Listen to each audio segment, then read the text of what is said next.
Spotlight on Marketing, brought to us by Armstrong Lloyd.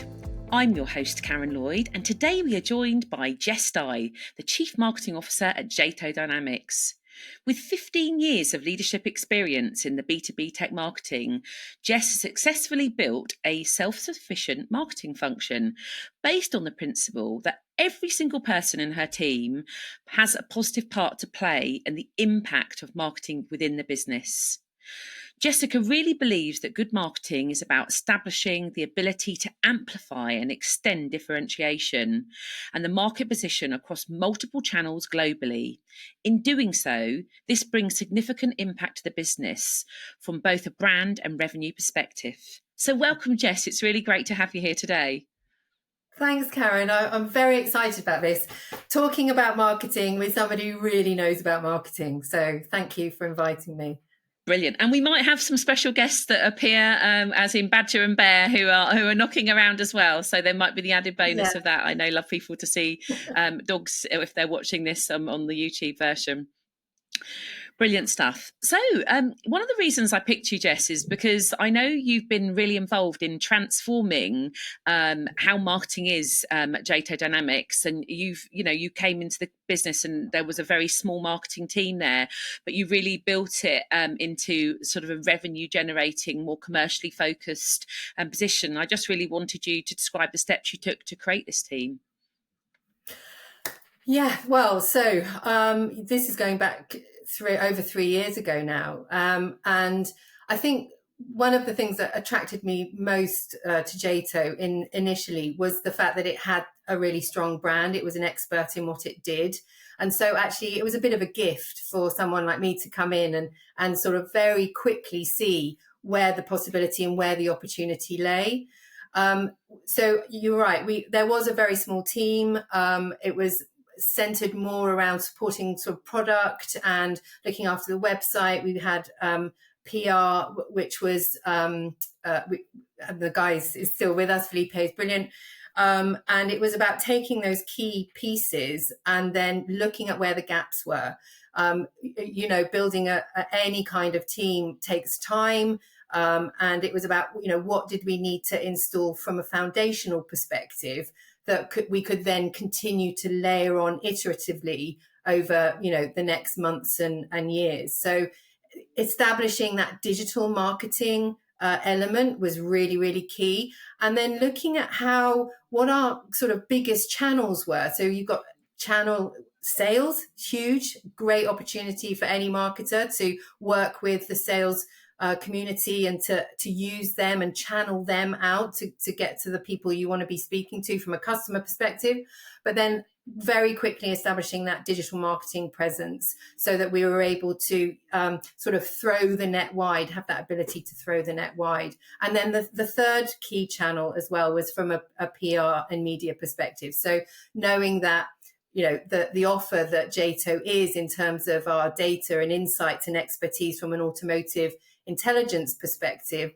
how do we use our own knowledge to continue to engage both from a PR perspective, but then also from a content perspective? And that's really key. That was really key. Oh, wow. And did you have any sort of aha moments either during this thing that was a really big learning experience? Well, it's a really interesting question, actually, and it has made me think about what those might be. And I think actually it probably goes back to when I was in a large corporate, and actually budget was really very limited because the brand was so big and it carried an awful lot of weight. So the actual budget of doing marketing was really small, and I think that is probably a fundamental aha moment for me, because lots of marketers, and I'm probably shooting myself in the foot here, but having a sensible marketing budget is absolutely key, but doing a lot with a little is really the true skill of a marketer. It's about being creative, being resourceful, partnering with people, going out and getting co-funding. And that actually over the last 10 years has carried me a long way. And so I think from being resourceful and not thinking about budget as being the only thing that matters. Of course, you need healthy budgets to do performance marketing. That's really key in this day and age. But actually, where can you create exciting and engaging content? Who is in your network that you can lean on? And that for me has been really key. So, a little bit of budget can go a really long way, but you've got to be smart about it. And it's not necessarily the easiest route to go. But yeah, I mean, everyone loves a big budget, but actually big budgets can also be quite overwhelming. And it's all about doing things in the right way. If somebody was to give me a £5 million budget, would I be able to spend it? And that's something that, and make good of it. Anyone can spend money. Have you got an example of something creative that you did with a little, then an actual tangible story or example where you did do something that was a bit out off the wall, that wasn't expensive but worked? Yeah, well, so content is key. We know this, every marketer will tell you this.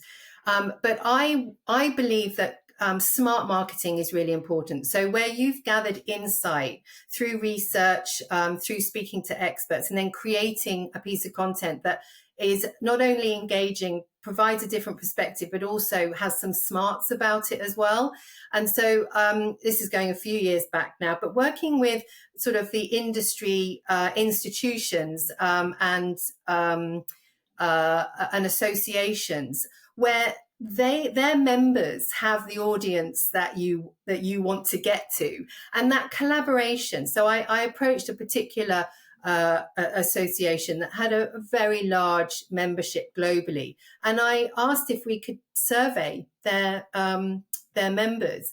And so we created 10 questions. We pushed the survey out. We ran it for a couple of weeks. We got the information back, and I was able to create a really interesting report that I could then, publish back out into that market and just sort of reiterate some of the learnings and the findings. And that was a great high value piece of content that, I definitely was one of my, that was a good move, Brilliant. And do you know if we were looking commercially, what the commercial gain was on that, or was it more of a brand gain? Well, I think, look, people, I mean, this is me, but brand and commercial actually go hand in hand. And I don't think you can do one without the other.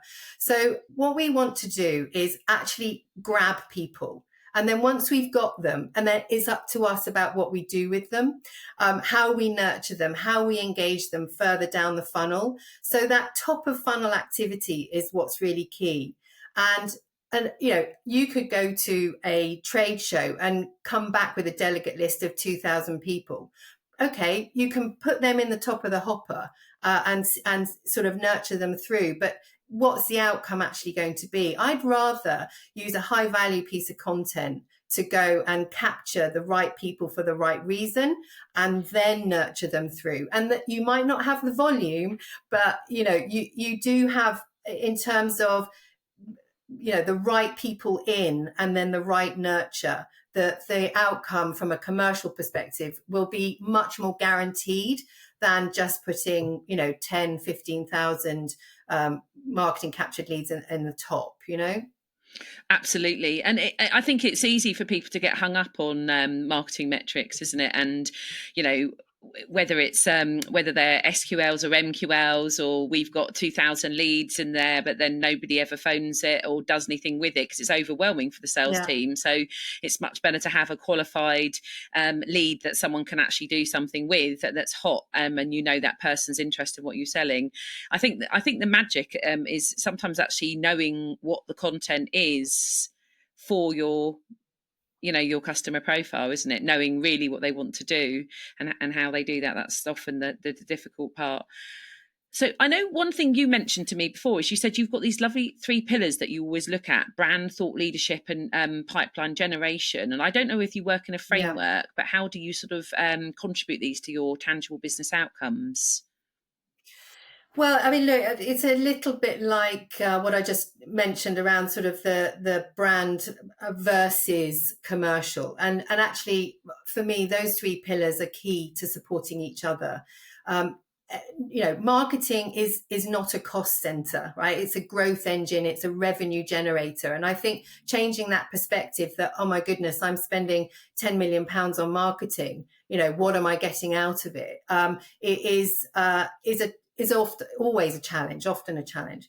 So having those three pillars actually creates an anchor point. It keeps us really focused. So, marketing is such a broad range of a process, effectively. So having those three key pillars, that whether you're a junior exec who's 2 years out of university, or you're a head of marketing and comms who's got 25-30 years experience, actually you're anchored into what the purpose is. So having the brand piece, it's all about how we are perceived within the market. Having that thought leadership, it goes back to this idea of smart marketing, like having being justified to be in the space. We're not interlopers. We're not, trying to pull the wool over anybody's eyes. It's about being genuine and authentic based on expertise and credibility from a thought leadership perspective. And then, ultimately we're here to make money. And so that pipeline generation is the role of marketing. It's creating the opportunity, the right kinds of conversations for then sales or professional services to be able to go out and have, sensible, qualified conversations with potential customers. So that's, it's the anchor, it's keeping us focused, but actually they're all interlinked with each other to sort of serve that purpose of the revenue and the commercial element that a business is operating on. Is there any particular story behind a thought leadership piece that sort of started as a chrysalis that has ever expanded? Any examples of something that we particularly loved? So we've got an incredibly a good PR manager who is also happens to be a market analyst, a huge expert in automotive, and he's a real golden nugget.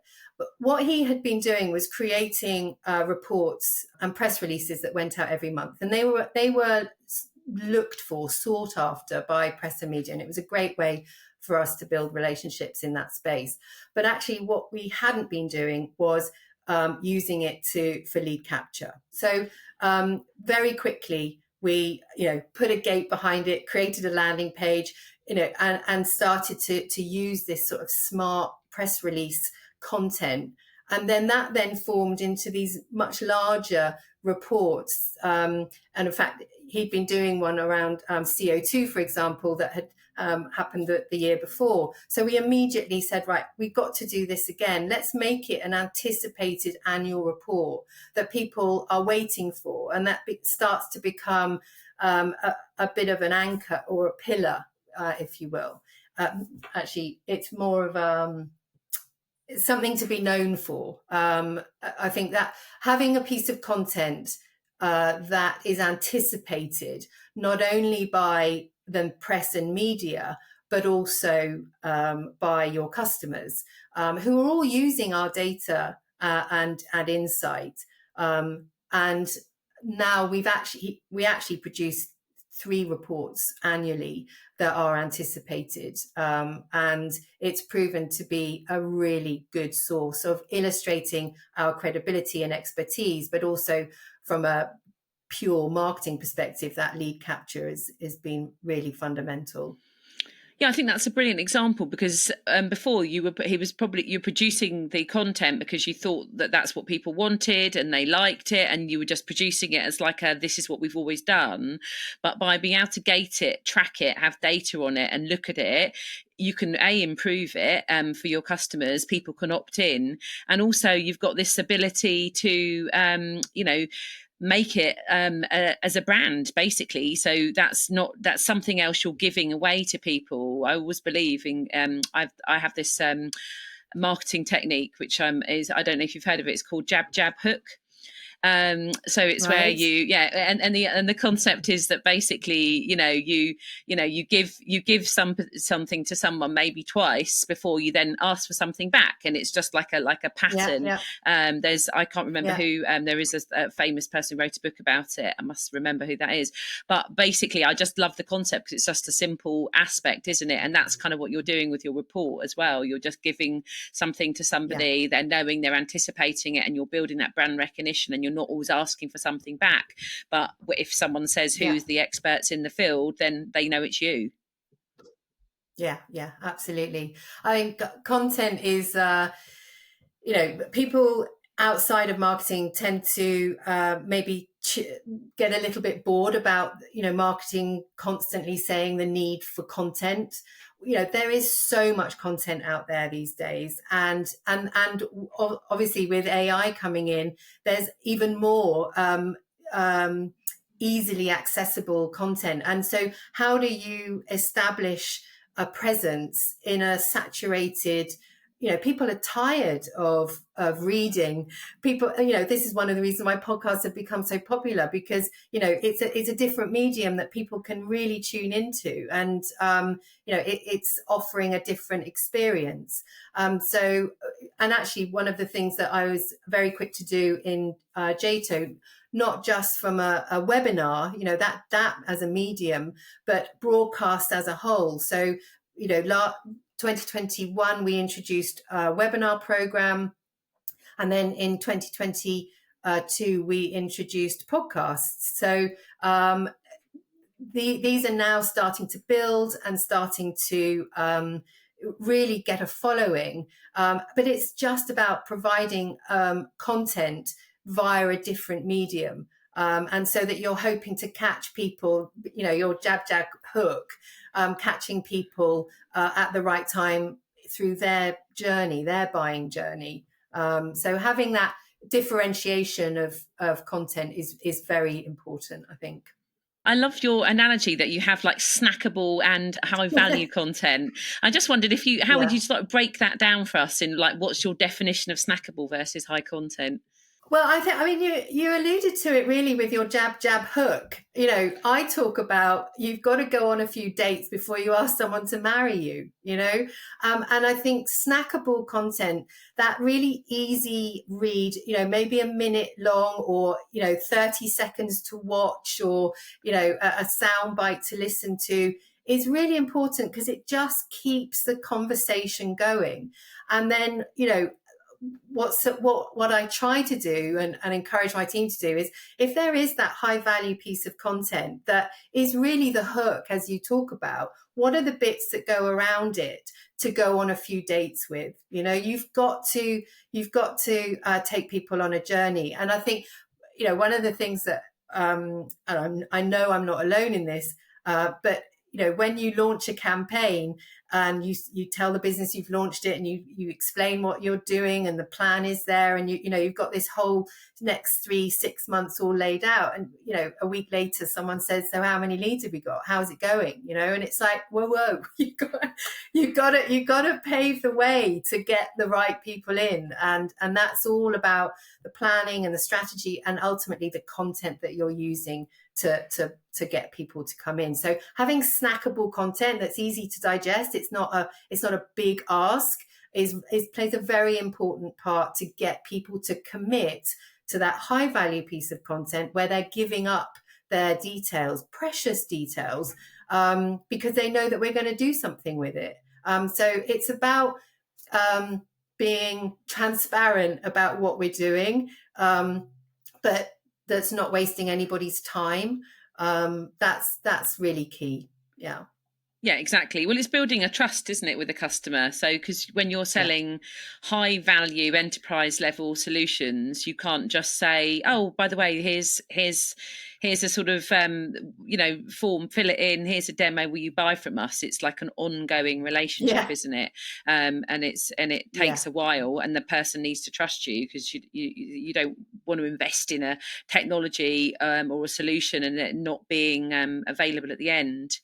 Yeah, well, you mentioned demos actually, and I think that to ask somebody to give up 30 minutes of their time to sit through a demo, when they might need convincing of the problem that they've got, and this being the solution is a big ask, and I think some people may forget just how much somebody's details are worth to them, knowing what we're going to do with it, so whether it's downloading a high value report, or being taken through a demo, I believe that's asking a lot of someone. But also it's having the information, isn't it? Because if you go into a demo blind and you don't know the customer, then what the salesperson ends up doing is they just start saying, this does this, this does this. And then you just, if someone does that to me, I've actually sold software. So I've done it, and I used to be much more proactive. It made it much harder for me because I would ask them what they wanted, and then I would try and do a need find, and then I'd show them what they wanted. It made it harder because I had to know that system inside out. Whereas a lot of people do demos, Yeah. The salesperson doesn't actually know the system, and they just like literally being told where to click, and it's almost like watching a video, and it's actually really boring. So I'm a nightmare if anyone tries to sell me software, because I'm always like, well, I'm not interested in that bit, but can you show me this bit? And then they're like, I need to do my script, and I was like, oh, okay. So I think it's about upselling and training the sales team as well, and getting that impact with them, and having people that know the product in front of the customer as well. Yeah, and you actually mentioned something important there. Handover between marketing and sales is everything. We've taken the time to go and find that prospect. It's our job to pitch it into that salesperson that we know that we're assigning that lead to. It's that handover is very key as well. Absolutely. No, just going back to budget, I know we mentioned budget earlier, but there are lots of people at the moment that are talking about cutting budgets in teams, but also in terms of marketing spend. And I just wanted to say, I know you wanted to talk about capability versus budget, and I'd say what if you're reviewing a budget and you're looking, what should you be doing to plan the right budget and to make sure that you're going to be able to use it effectively? Yeah, well, so budget is a big word in marketing at the moment, everywhere. I mean, so I think that I would rather, if I had to choose between having a super duper budget and work with agencies, or having their in-house capability and flexibility, I would always have the capability in house. And you mentioned it in the introduction about everyone in my team in JSTO has a part to play in getting out the door. It's there is no one person that's the hero, and other people have built teams differently. I've got a very lean team. We're a team of 19, and like I said, there's no fat in there at all, but everybody plays a part. So having that capability makes us self-sufficient. But obviously that marketing spend has to be there as well. But if you've got a resourceful, innovative, creative marketing manager, for example, who can think outside the box, not lean too heavily on the need for performance marketing budget, because that's a channel. Remember, it's just a channel, but it's the offer that people tend to focus too much on the channel and not enough on the actual offer and what they're building. So having a skilled set of marketers in the team, all who know the role that they play, I think that makes a much more agile team. We can pivot very quickly. Yes, you can lean hard on an agency, but they have processes, a lot of which can be longer and more drawn out. They might have SLAs of 2-week lead time, where if there's an event that's happened in the market and we want to address it quickly, we can turn things around in a few days, to make sure that we don't miss the boat. And so that agility with the capability is really key. So you're saying that you believe that people should invest their budget at the moment in headcount, opposed to paying for performance marketing or one of the channels or an event? What would you say? Or would you say a mix of both? I mean, I'd love a bit of both. But when budgets are being scrutinized, having people that can still do is, is really important. And it goes back to this idea about having a little bit of budget and being resourceful with it and looking at what you can do with it. Agencies have a purpose, and we still use agencies because I can't take my visual designer off a project to build for 2 weeks to build an animation, for example, right? That just isn't a good use of his time. And so we would use specialist agencies to do that kind of thing. But I think that people make a marketing function, and I'm not trying to build empires here. Like I said, we're a very lean team. Other marketing teams that I've built and run have also been very lean. It's about having the right people in the right place at the right time, when for the business, from a business perspective. Business is growing, they're changing, they're moving, they're transitioning all the time. And I think that having the right team in place that fits the business and where it is really key. And JTO is not exceptional in that. I have a team that is right for the business right now, and we're doing a really good job, and that I'm very proud of the team. Very, very proud indeed. That's brilliant. It's lovely to hear someone that's proud of their team and behind it. And I think that's the key. That's the key in any leadership, really, is to have that humility. It's amazing. So one of my favourite questions to ask people is it's a bit of a glib one, but I love a little bit of debate about marketing metrics. So we've already touched on it a little bit. But if you had to pick one and just one metric, what would you pick? What would be your favourite marketing metric? Okay, well, so when this question came over, I tell you, I have been thinking hard about this because there's some really good metrics that marketing use. And, if I was a performance marketing analyst, I'd be interested in, cost per lead, right? And I am in general. I mean, all of the metrics mean something to me, but the one that actually resonates within a business most is ROI. And it's a message into the CEO, it's a message into the CFO, CRO to say, look, for every £1 you give me, I can make it into this, right? And some of the campaigns that are running, some of the vertical activities that we're doing at JTO have got ROIs of, 1 to 16, 1 to 25, which is, I'd bet on that horse if those were the odds. So I think it's a metric that speaks loudest in an organization is ROI. What am I putting in and what am I getting out? And that for me stands head and shoulders. And it goes back to the point I was making about marketing not being a cost center or being seen as every department is a cost center, but we're not a cost to the business, because actually what you put into us, we return very profitably. No, absolutely. And in terms of the future, have you got any sort of predictions of where you think the market's going to go, or any changes that are coming up? I can. Yeah, it's an unfair question, really. No. Look, there's so much happening. I think. And this comes up a lot, and there's big debates about it, and I'm not an expert, so I take this as you find it.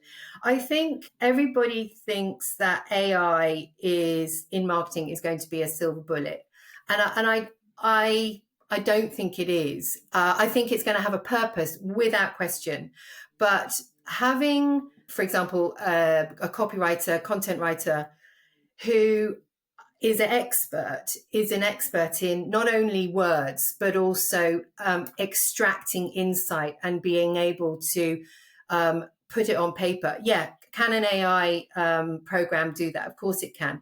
But that human element, that authentic, it goes back to sort of having transparency and authenticity about what you're doing.